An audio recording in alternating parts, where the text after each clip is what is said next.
Good evening, everyone. Welcome to the May 16th, 2023 Planning Board meeting. I'm calling this meeting to order at 6:31 p.m. And our first order of business, because this is an official meeting of the Planning Board, is roll call. And this may be an opportunity for you to put a face to a name, unless you have some of the planning members personally, or you have attended planning board meetings by Zoom.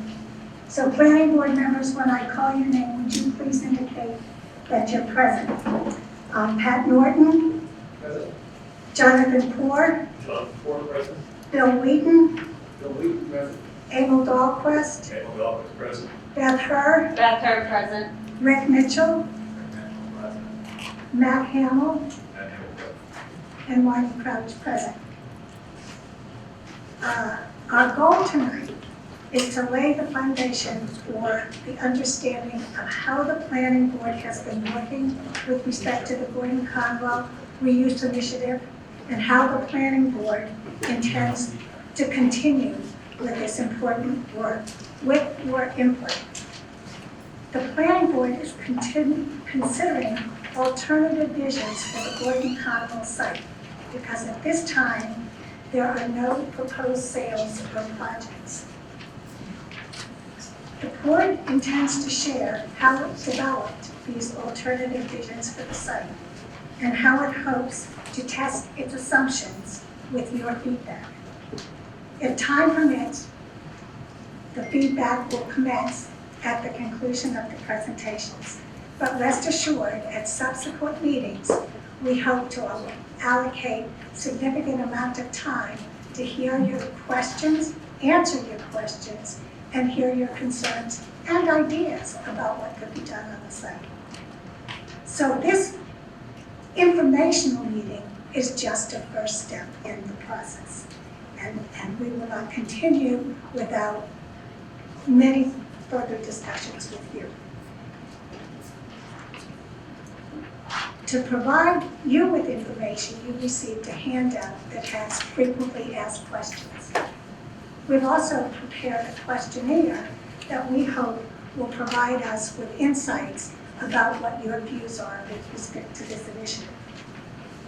In addition, the planning board has revamped its webpage on the town's website, and we have produced a timeline that outlines the steps that have taken place from the time, and even a little before that, that the seminary announced its intention to sell off a portion of the property. Now, this timeline contains active links to memoranda, maps, and other documents that the planning board has prepared, and it also contains active links to information that the planning board has received from the seminary and others. So it's a significant resource, and I urge you to take advantage of it, because the more information you have at your disposal prior to our meetings, where we allocate a lot of time to hear from you, the better your questions will be, and the better your understanding of our answers.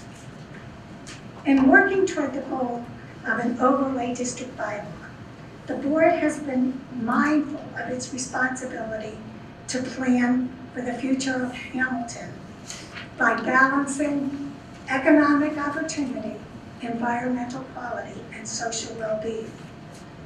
The planning board's efforts have enabled it to consider a draft overlay district that uses a variety of zoning tools and concepts, including as-of-right uses, as well as abbreviated special permitting in appropriate circumstances. The bylaw, however, is in its infancy, and it will not be ready for any final form until your feedback has been provided and assessed. The vision that emerges from our ongoing dialogue will be used to finalize any type of draft overlay district, and it's only through the participation of all interested parties that the overlay district will be endorsed by the public at a special town meeting in either late October or early November. agenda this evening includes presentations by planning board members. Rick Mitchell, who was a member of a working group with the seminary and the select board, will present a brief synopsis of the reuse evaluation and strategy report prepared by Gamble and Associates and apologies, and Abramson and Associates. That final report, which is dated April 20th, 2023, is available as a link on the Planning Board's webpage. Following Rick's presentation, Emil Dahlquist and Jonathan Hoare will present information about ideas for forms and uses for the campus, as well as illustrative plans reflecting different capacities for the site while continuing to honor its unique character.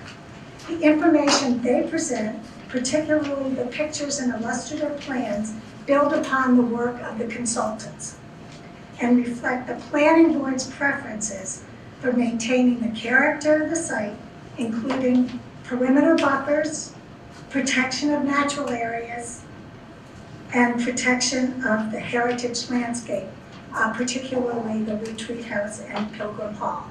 Now, following their presentation, if time permits, we will take your questions and comments.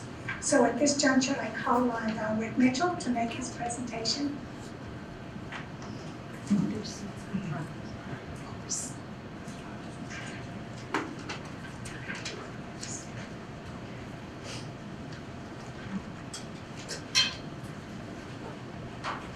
Thank you, Barney, and welcome to everybody tonight. Thank you for coming out on what essentially is dinner hour. As Marty indicated, my name is Rick Mitchell. When I signed on to the planning board 20 years ago, I had hair, it was brown, and I had some semblance of, well, sanity. I'm not sure I still retain the latter, but we'll find out tonight. My goal of the presentation tonight is to describe how the Gordon Conwell Theological Seminary reuse journey began, highlight some key events, describe how it built a foundation for moving forward, and what it achieved. And I'm going to be focusing on the independent strategic assessment that was done that really kicked off this whole process.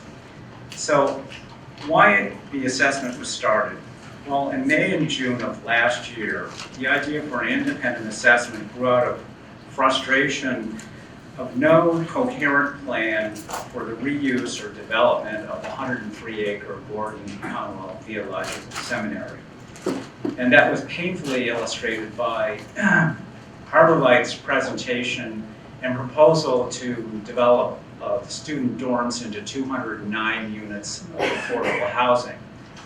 And the lack of details about what was going to happen with the rest of the campus. The key challenges there was no comprehensive plan for redevelopment. There was no substantive communication between the town and seminary leaders on the future of the seminary operations and disposition of the campus. And the town had no meaningful voice or role for directing potential reuse options. And there was no formal process to weigh in on reuse of campus and potential impacts. So how did the assessment that I'm going to describe build a foundation for moving forward? In July, town and seminary leaders agreed to fund an independent, objective assessment of the campus, its buildings, and evaluate potential options for the highest and best uses, reuse options, and potential costs and benefits that might occur. In October, the seminary and the town jointly engaged assessment consultants Barry Abramson and David Campbell. And I want to emphasize, as Marty did, one of the key requirements of that assessment was that the public be involved and consulted throughout that process of developing the assessment. In November, the first move was a kickoff meeting with the consultants and approximately 25 abutters to introduce the consultants and seek input on concerns, issues, and preferences for reuse.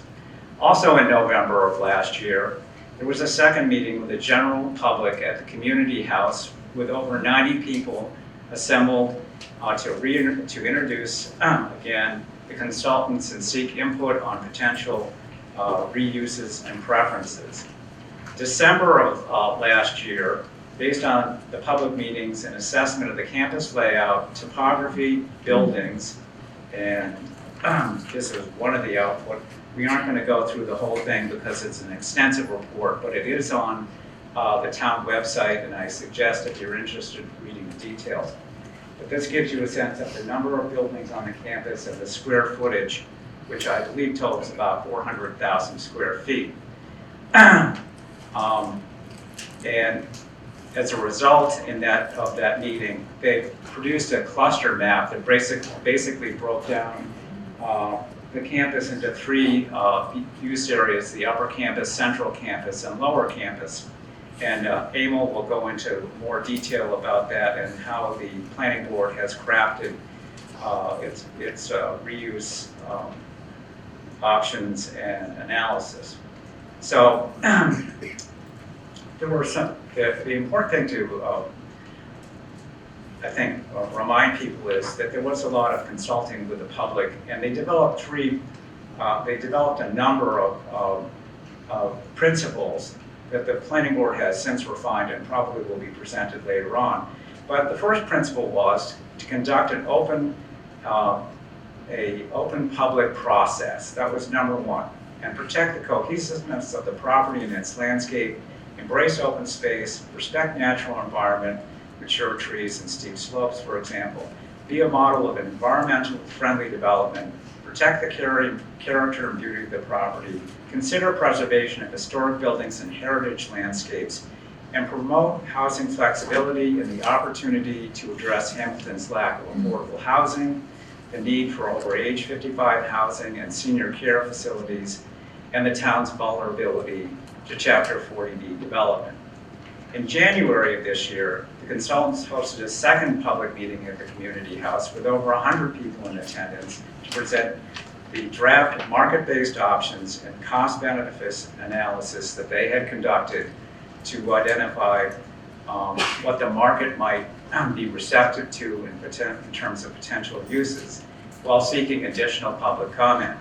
In April, the consultants issued their final report on potential market-based scenarios with projections of economic costs and benefits. And this final report, as I mentioned, is on the town website, and it really forms the basis of providing objective, independent information that we all, and I include everybody in this room and the rest of the 5,400 voters in this town, can use to make informed and hopefully intelligent decisions. The assessment results, what did they achieve? Well, it opened lines of communication with the town and seminary leaders on the future use of the campus, which was critical and non-existent at the time. It got the seminary to financially commit to support the independent assessment of reuse options. It engaged abutters and public on issues of concern and reuse preferences. It provided an objective analysis of potential reuse options and their costs and benefits. And finally, it laid the foundation for planning board's consideration of reuse options and future rezoning. And now I'm going to turn this over to Emil, who's going to take what the foundation that was laid and present what the planning board has been doing since January to take that information and refine it into where we are today.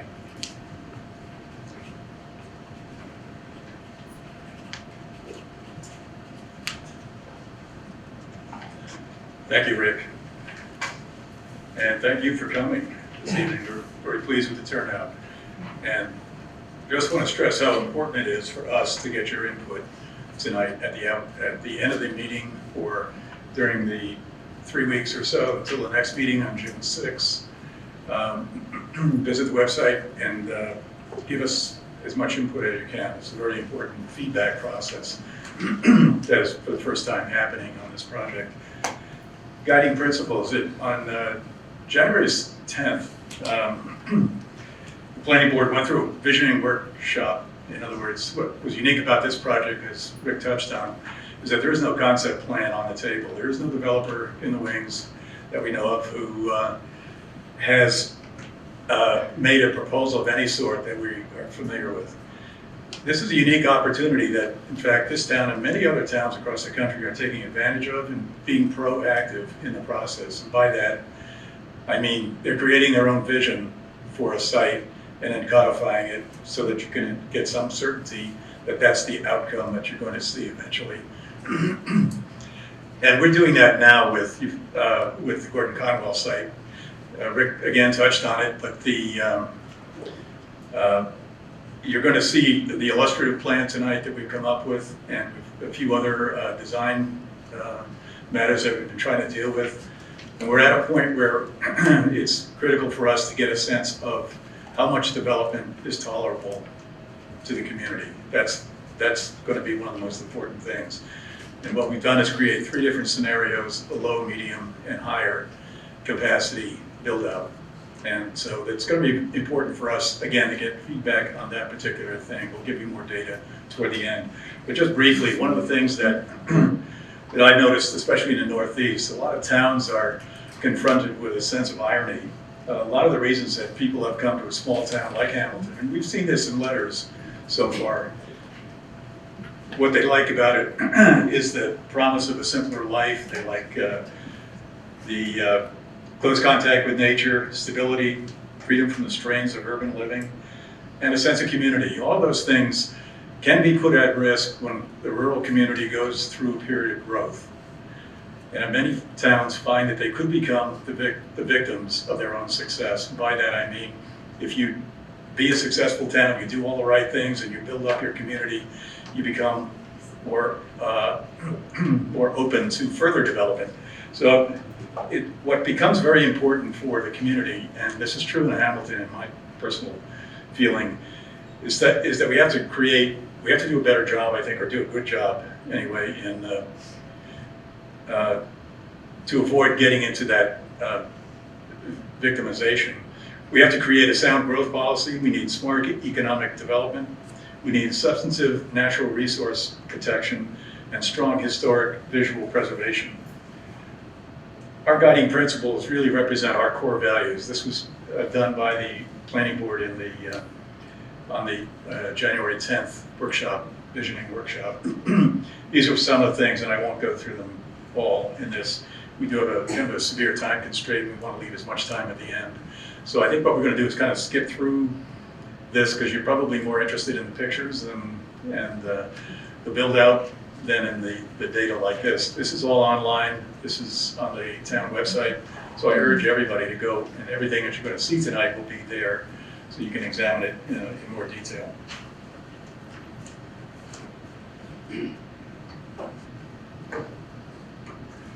On that evening, on the 10th of January, we created this map of the Gordon Conwell site, just for orientation. To the right of the screen there is Bridge Street. To the bottom is Woodbury.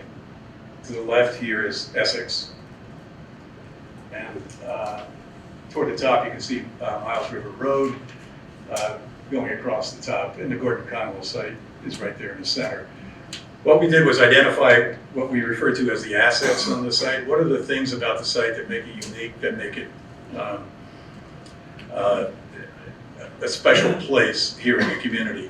It's received a lot of compliments. It was called a heritage site, landscape site, in the publication. I guess it was the publicate the Essex, whatever. one of the Essex magazines created this identification. By doing the assets, we can decide a couple of things. What do we want to protect on the site? What do we want to protect, yes, and improve? What would we like to see evolve over time? And what should really transform from what it is now to something else? Those are really 4 decisions that, when you're looking at any site, that's really what you're going to ask yourself, those questions. And again, I urge you to answer those to the extent that you can for us, in the long term.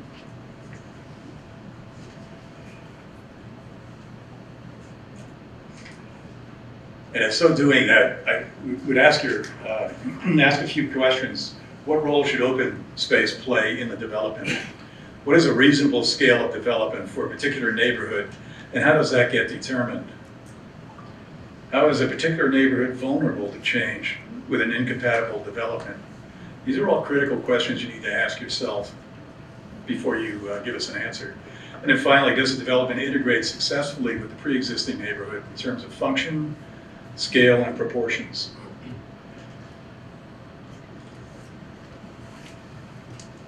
We took the site plan, the planning board, and created our own, what we're referring to as a zoning map. All bylaws, all regulations have to have a map. And this is our first go-around at identifying particular districts. We like to refer to them as planned districts on the site.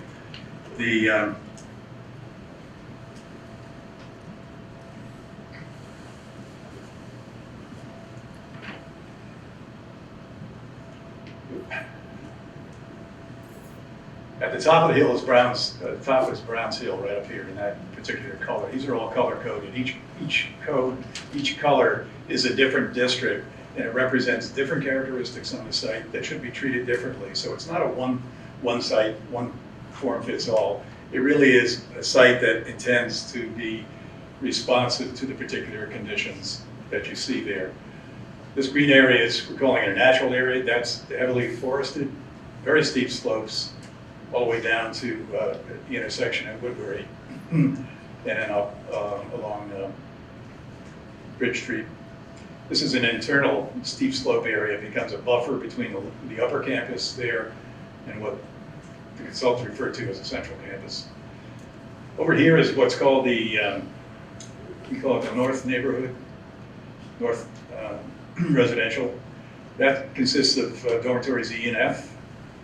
This is the flattest surface in the very central part there. That's call it the central residential commercial. Then this light green color we're calling it the historic landscape or heritage landscape there. It has the original Mandel house right here. So the entrance off Essex right here, you're coming up, and this is really a very scenic vista right here. When you look at the way that building kind of sits in the folds of the land, it's quite a handsome approach to that site. This is the Stables building, which was original, early 1900s, and it was the stables for the mansion, the estate, and it's been repurposed over the years, and that is an historic building. So we identified 1, 2, this little garage, 3, 4, the gatehouse, as historic buildings here on the site because they go back to the early 1900s.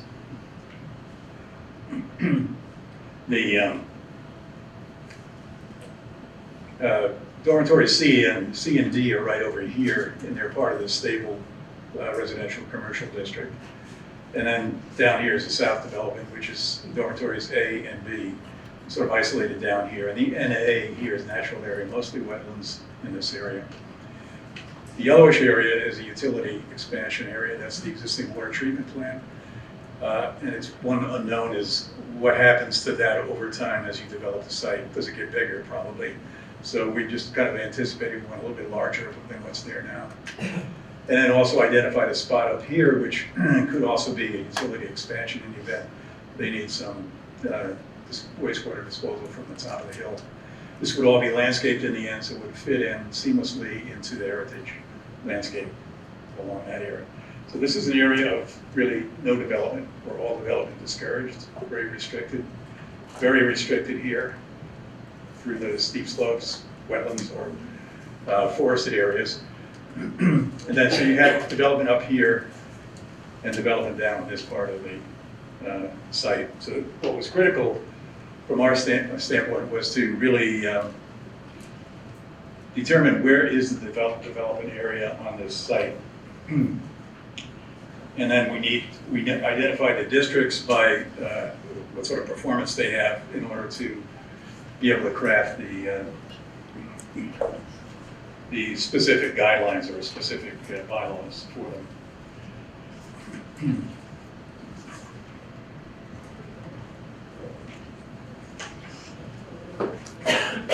This is a picture of excuse me.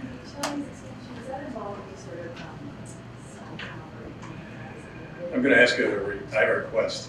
Could you save all the questions to the end? Because I have to speed through this, but yeah. What was the question again? Just briefly. What was the question again? Is there a cell tower? The utility expansion, is that involved in the cell tower? Well, there is a cell tower on the site in a building, so that currently is not on the site. It's not anticipated. But, yeah, thank you. I'm going to take a very brief look at the top of the hill. And this is an area that represents the blue area are the existing buildings. The yellow areas are potentially developable spots around there. There are quite a few constraints on this site. It's not very large. It's about 20 acres going around. Quite large buildings there. Large parking lot up here, so we thought there could be expansion there.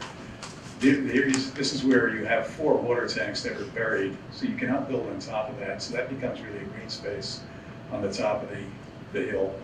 This is surface parking over here, so it's very limited in terms of what can happen.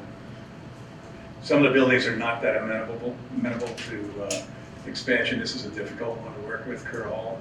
This one probably is more likely. The problem over here is we've identified a dashed line here that actually is a buffer line. It's 100 foot off the property line, which is right here. And there currently is a 50-foot buffer on the subdivision properties on Bridge Street, right here. So we're looking for a 150 foot wide buffer there. What we're going to be, it looks like what we're going to say is that no new construction within that space. This, right now, the corner of the academic center is the part that now encroaches on that buffer. And as you can see, some of the development on Bridge Street is really opening up the top of that hill. So it becomes more critical that light be dealt with up there eventually and so forth. I know this is something that most people here want to get into, and again, not going to spend a lot of time on this, but this is very important. It's called uses. This is a use table. What's important in writing the code is to determine what the uses are on this site. We took just one site, this is the Browns Hill, top of the hill, and took a look at all of the options. We made a list on the left-hand side that was complete. This has been edited now down to those that were accepted by the planning board. And again, this is not final, we're offering this for comment. But we established 3 different categories: permitted, SP1, which is special permit 1, SP2, which is special permit 2. So you could rank each of these uses on the site in terms of preference. Which one would you like to see, and by what ranking?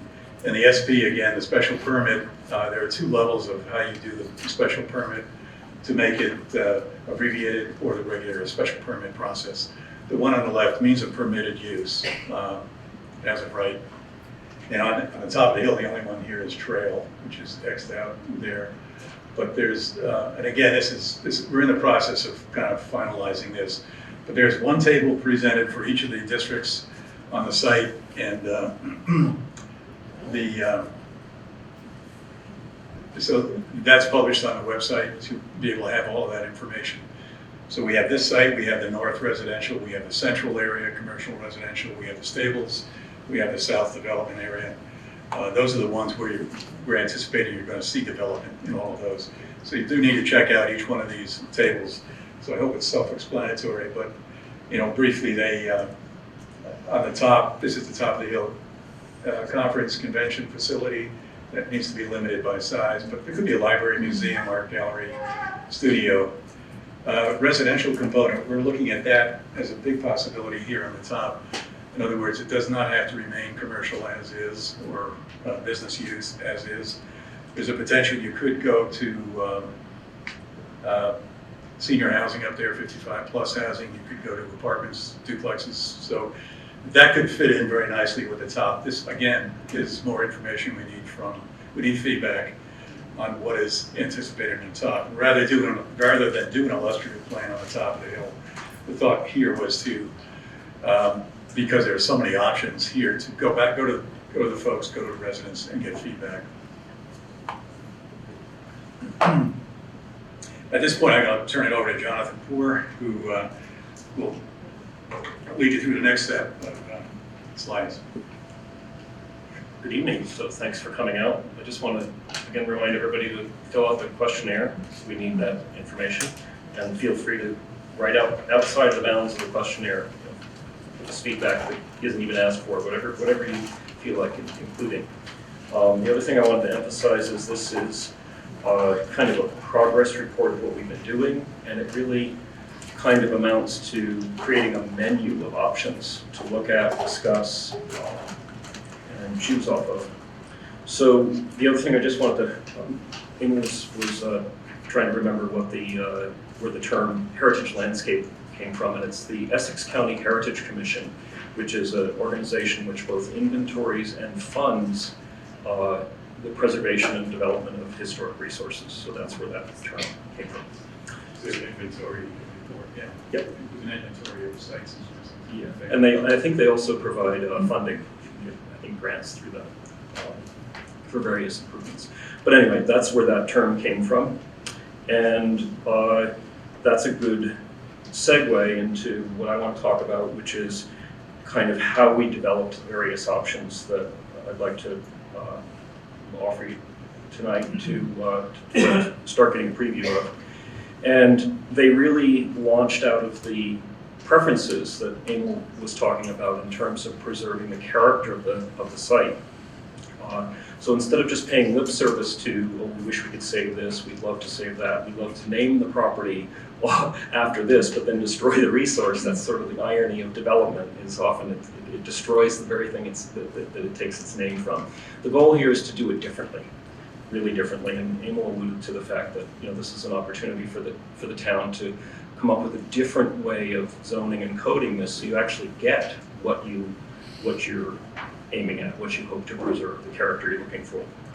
So all of these options were organized around the idea of preserving as much of the campus feel that's there, the heritage landscape, which includes the steep slopes and the buildings and the mature trees, while still making sensible development that works for the future residents and also works for the larger community in visiting this site. People use this as a resource, as a destination for meaningful open space, and the idea is to preserve that use and enhance that use. So, this first slide, pointer here. This first slide we call the low capacity option, and what we did is this is focused on the central residential district, which also incidentally includes the stables or Pilgrim Hall area. So it's really a combination of the central and Pilgrim Hall. And with this, we took kind of one singular concept here. We preserved the dorms. There's C and D, E and F over there.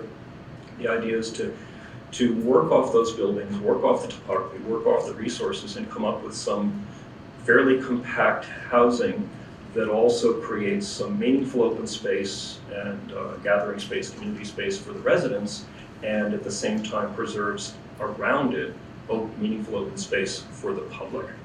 So that's kind of a common thread through all of these, but this particular one is starting off with a relatively low intensity of use. And a model that we kind of can compare this to is something that's right around the block here, which is the Boulders in Wenham. So this is a series of duplexes, and each one is organized around an open space. So we've got an open space by Pilgrim Hall here, clustered around it. We have another larger open space with units clustered around that, and they also relate back to units E and F. And another commonality to all of these is we feel the board needed to think about at least potential, if traffic studies dictate, to create some means of additional access to this site. Because right now we have a two-way access off of Essex, and we have an entrance off of Woodbury and an exit onto Bridge. And this entrance on Woodbury is kind of in a blind portion of the road. The sightlines are fairly poor, and this one is fairly narrow and steep. So we just showed potential, if a traffic study dictated it, where there might be an additional access point. So, and a commonality with all of these schemes, like I say, is they're based on a compact cluster of housing. So this is an example here of like what you have right around the corner. This is Boulders, and it's organized around a central community open space in the middle here, and the public space, which is open to the greater public and creates a lot of linkages to different parts of the neighborhoods. So a very successful aspect of this particular project is the entry road is a gentle curve, and it tends to screen and downplay the buildings from the main street, from the rest of the neighborhood. So that already works on the entrance to Gordon Conwell campus off of Essex Street, and then in any new access point, we would use those same principles to successfully screen it and calm traffic and slow traffic. And then the other piece is that the central focus is the courtyard, not the buildings. So the landscape court becomes the main event, not the buildings themselves, and then the buildings are organized around that community space. So again, this is a common theme that we used in our explorations, and this is just to show you a specific example that you can go walk through. And another common theme is around the edges of these developments are usable open space for the public and a trail system, which in the case of our explorations, we preserved the trail system that was there and then tried to connect where it wasn't connected. So again, this is just an example in your neighborhood of that principle. And the Boulders also has connections to other parts of the neighborhood and over to adjacent park area. So then what we did is we said, okay, that's one option. Now what if we try to create a little bit more variety of housing types? This makes some smaller houses and it makes some bigger multi-family units, and then it's still organized around open space. So again, this is like a menu. You could really mix and match building types. You could mix and match densities. And the commonality is preserving the aspects that are identified in the preferences, and also making sure that the clusters are compact so that they provide meaningful garden or green space for the residents as well as for folks visiting the site. So this is, again, an open space organized around the Pilgrim Hall, and this is showing buildings more attached. So these might be row houses or townhouses, and then a sort of central organizing building. This existing spine here, this green line, that's an existing pedestrian walkway, which we picked up on, and it carries all the way up to the top of Browns Hill. So the idea would be to protect, preserve, and enhance that main spine that goes from the bottom of the site to the top of the site. Then we've also, as Emil mentioned, we provided for the expansion of the wastewater area, and instead of thinking of that as kind of a leftover space that nobody wants to look at or nobody wants to use, there's no reason why it can't be meaningful open space.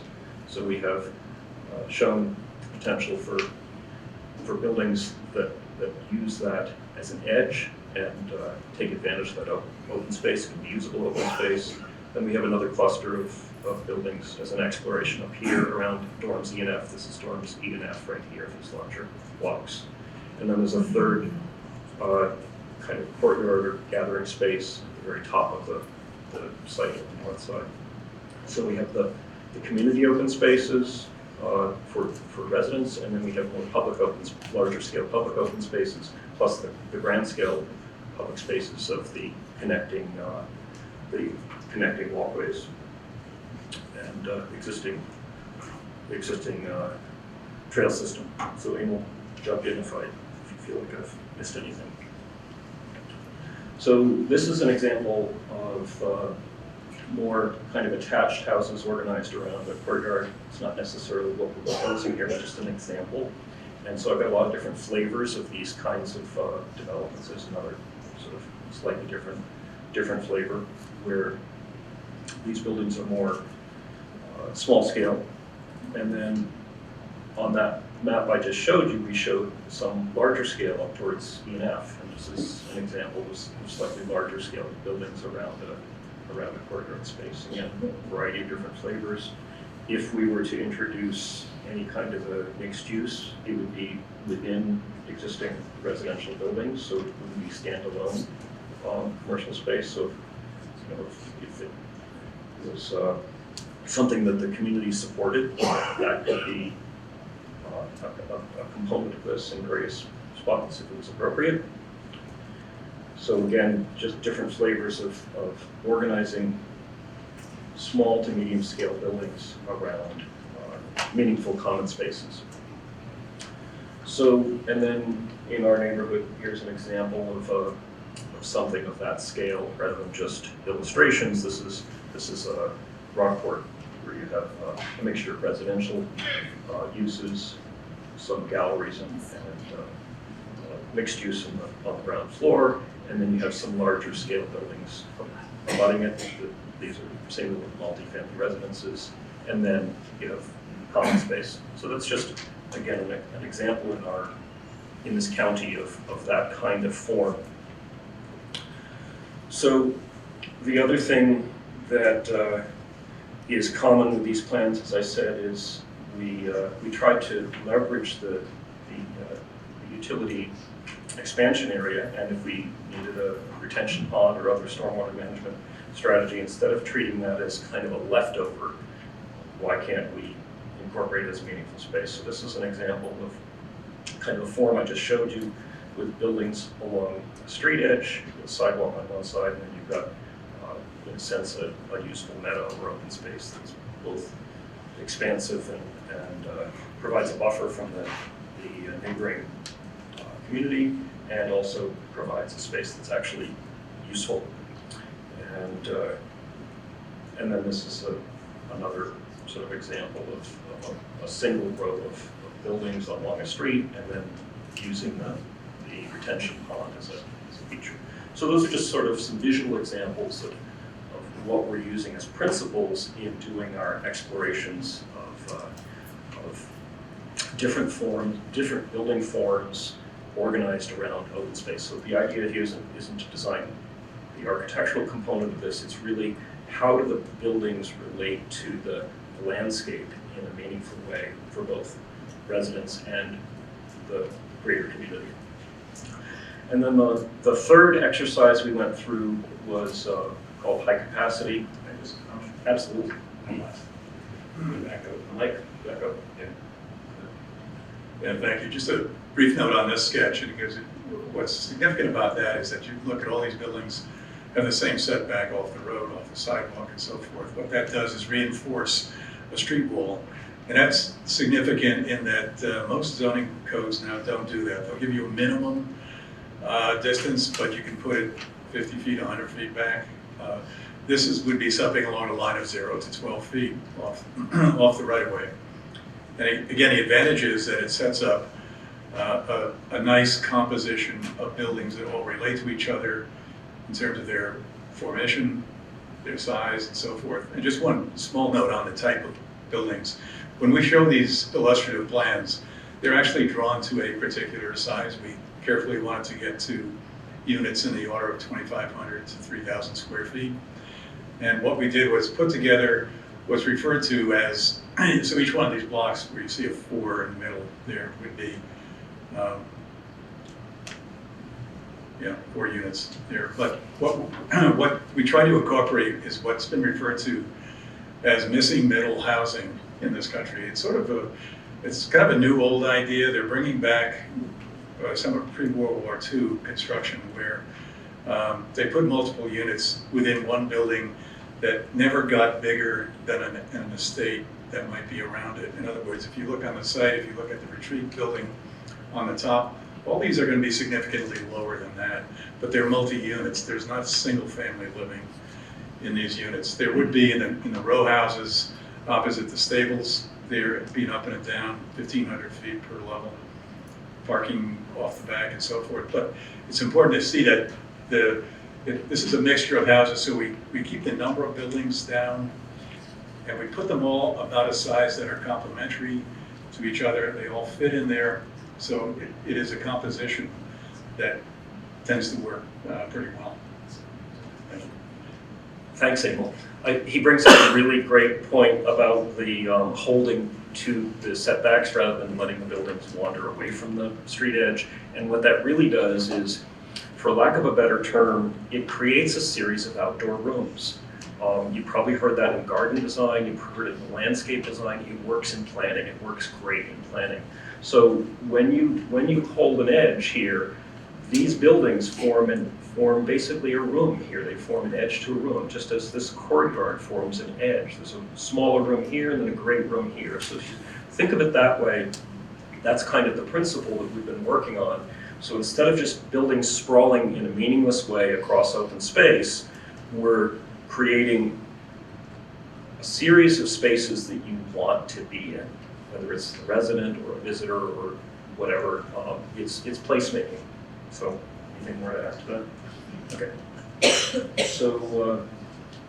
So then the last exercise we went through was high capacity.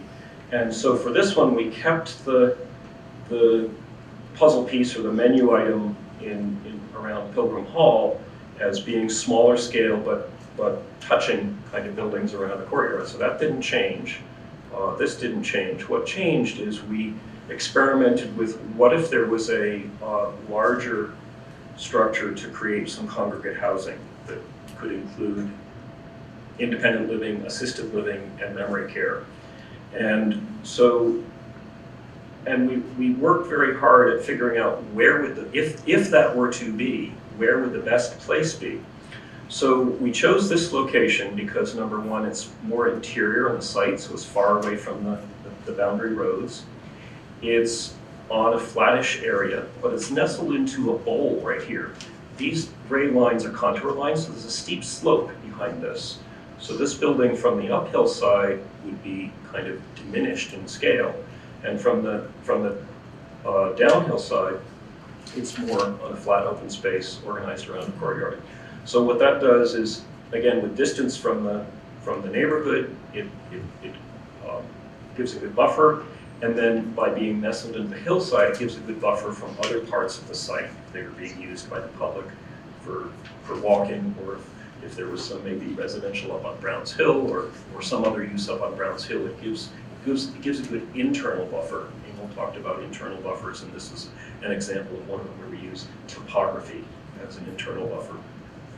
So, so in your own neighborhood here, this is the residents of River Bend, and we use this as an example of the same scale that we just drew as an exercise in the map. And so this is a series of kind of residential scale kind of masses organized around a courtyard. So if I go back here, we had shown and basically an 80-bed unit as a placeholder here, if this were a direction that the town wanted to go in. And that's exactly the scale that the residents of Riverbend is. So, and the other interesting thing is that Riverbend has some other commonalities with what we're proposing here. Number one, on the back side, this is on a slope here, so there's actually parking. There's a large parking lot under here, but it's basically buried in the hillside. And then in addition to that, what we're standing on here is some linkage to the Ipswich River Wildlife Sanctuary. So this building is organized around open space and then links to larger open space in a seamless way. So you can go right out the back door of this building and take a walk. My father lived in this residence till he was 98, and every day he walked that Ipswich River Wildlife Sanctuary and got his exercise. So this kind of linkage to meaningful outdoor space works, in my opinion, anyway. So I think that's the end of my presentation. So I'll turn it back to Emil. Thank you. So this is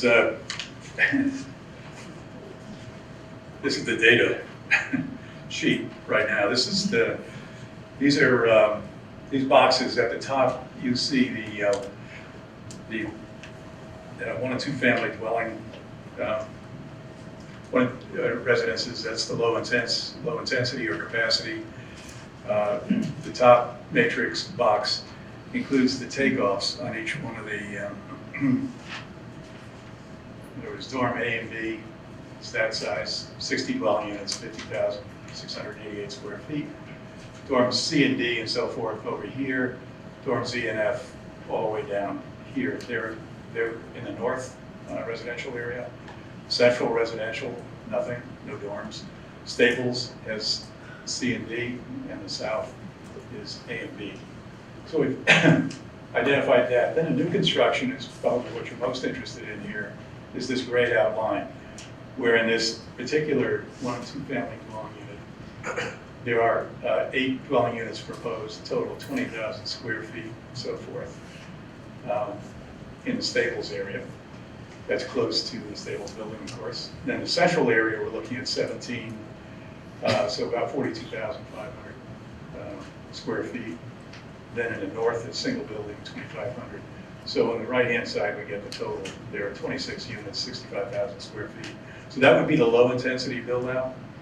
And then we did kind of a metric here, build-out using units. So we had dwelling units per acre down here for each of the sections of the Staples. This is excluding the dormitories. This is just new construction. So we're roughly at 1 dwelling unit per acre in the Staples area, 2.5 in the central, roughly, and then less than almost 0, or only 1 in the 0.1 in the north. So really low kind of square footage and dwelling units. This is the square footage again without the dormitories. And then we move on to the medium intensity.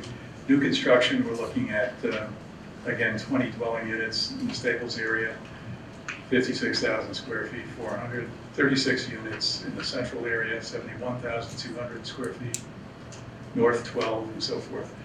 So if you look at all of the build out, looks like 68 and 151,000 as the build out on the medium. And again, the unit calculations are down here. On the top is the high capacity. This is the one with the congregate care unit. So we have the new construction plus the senior service housing. Those two are in the grayed out area there, those numbers, and so forth. And again, these are the units excluding the dormitories. And then we did a calculation for each of the low, medium, and high capacity here, including the existing dormitories. So we anticipated the dormitories would be reused. We're not absolutely sure how many units will be in the final product once they go through reconstruction and renovation, if they do. So we don't have that number, but we're just using current numbers, dwellings in each of those buildings. So we get down now to the unit value. Now these again, if you do spend a little bit of time with that, you can look it over and react to that in a way. And again, any kind of comments would be very helpful for us to do the next step in this, because we're looking for feedback on this. And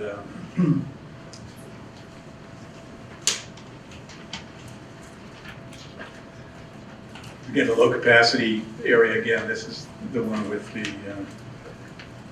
again, the units, which would be like the Boulders unit, all 1.5 story buildings there. And then finally, this is the compare and contrast. We took some of the work done by the consultants in this column here, and so this array of numbers, matrix, and then this is what we sort of worked on. We wanted to compare what they were doing with what we were doing.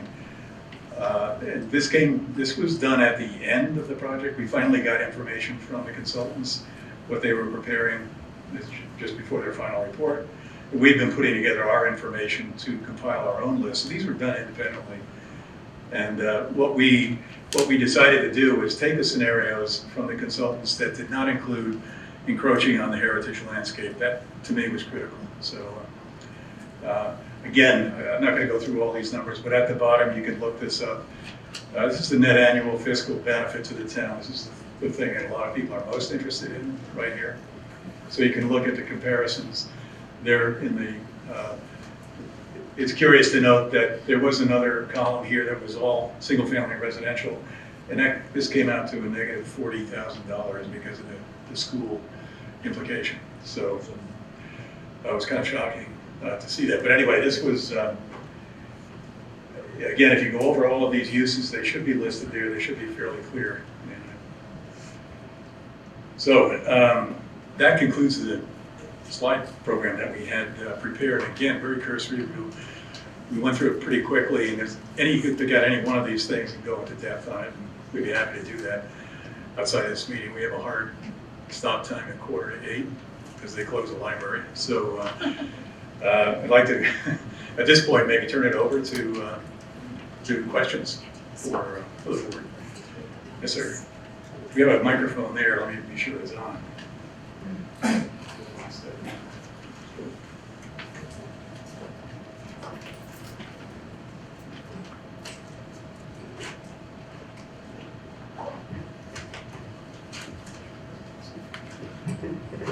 Excuse me, my name is Jack Houck.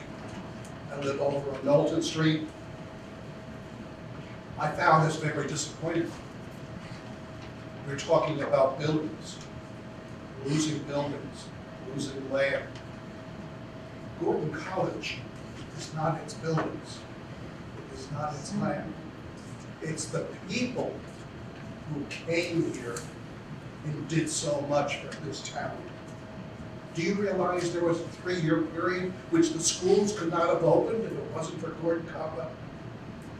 Do you realize how many of the teachers and students at Gordon College work in this town and do various things for others in this town? So when we look at the guiding principles, where was the principle of the people that we're losing? How can this facility be reused to bring other great people to this town? That's what I want to see. I want to see great people like these people who give so much time working for the town. Although I must say, their recent job on Bridge Street does not raise my hopes for what's going to happen here. Have you seen Bridge Street? Have you seen the hundreds of trees that are gone? Have you seen the dirt in the roads? Have you seen the vehicles pulling out from the driveways with no concern for who's coming along the road?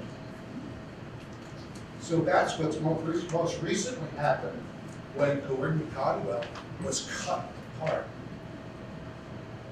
And I look at these plans. Are these roads that they showed you, grandfather?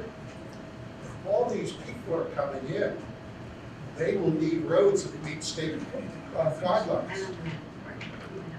There's so much more, but again, I want to say, please, let's do something to bring good people here. People who will help us. Thank you. So we are so appreciative of your comments, and tonight we really wanted to give you an overview, and we're not going to be able to get in depth, but we want to get, if you want to give short comments or questions so that we can be better prepared for our next meeting, and we can be pondering that, and as well as what Emil said about sending us comments. But I don't want to set people up for because we do have only 15 minutes, and we knew that was gonna be a problem. So we decided proactively that tonight we were gonna do mostly our presentation, but I really appreciate your comments about the people, because I think we would all agree on that the people are a very important part, as well as sometimes we talk facts and figures. And that's an important part, but that's not the only part. And I think that's part of what you're saying is, it's not just the buildings, it's not just the money, it's not just the environment, but it's also the people. So we as a planning board have a responsibility to juggle the social, environmental, and fiscal, and that's kind of what we're doing. And that's really why we decided that instead of waiting for the mandated public hearings, that we wanted to even be more proactive and get more people involved sooner. Because if we bring something to town meeting and you guys don't like it, it wasted everybody's time. So we're not doing, as much feedback as we get from you is gonna only help us. Yes, you have a question? Yeah, just one question, actually two questions. Thank you for the presentation. I wasn't clear on the range in terms of the square footage. What would the total build out be? High intensity, low intensity, square footage. And then the second question is, what would the population range be? If it's built out high intensity, low intensity, how many people would be on that property? Yeah, those are great questions. I'll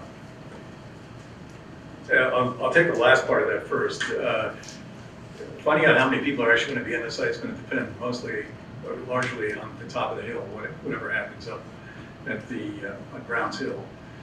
We don't know at this point. We know what the square footage is of the existing. We know that there's interest in enlarging that up there to maybe to as much as doubling the size. That means parking issues up there. And On the first question, currently there are 400,000 square feet of buildings on the site, on the yes. site. So with the two, high intensity, low intensity, what would the total be? Square footage.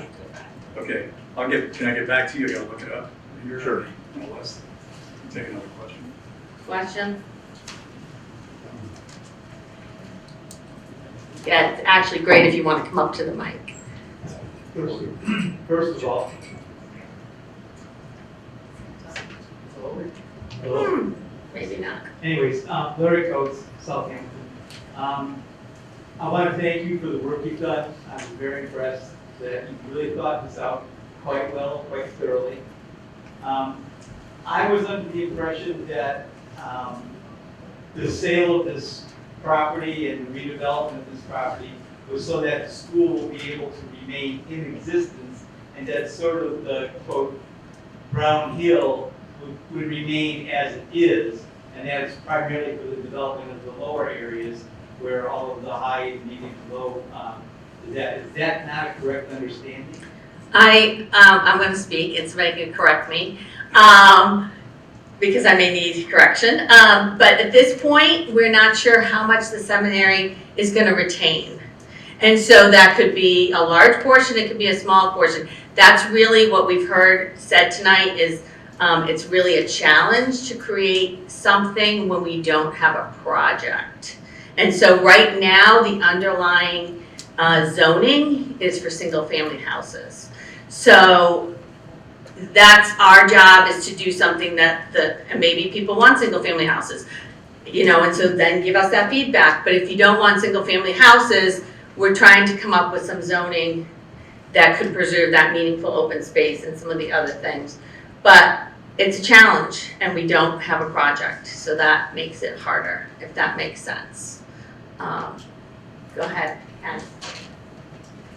He's one of the representatives from the seminary. I just want to address that question. It's a great question. I don't think the microphone's working.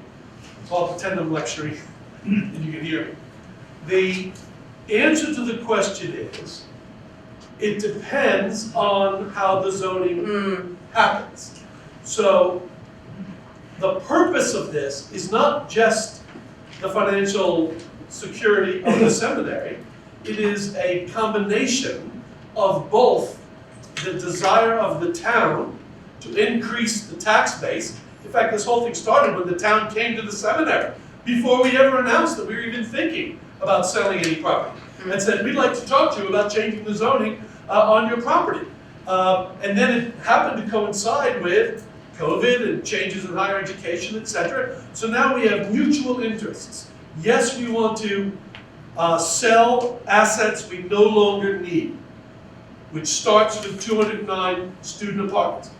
We don't need those anymore because the way we do theological education is changing.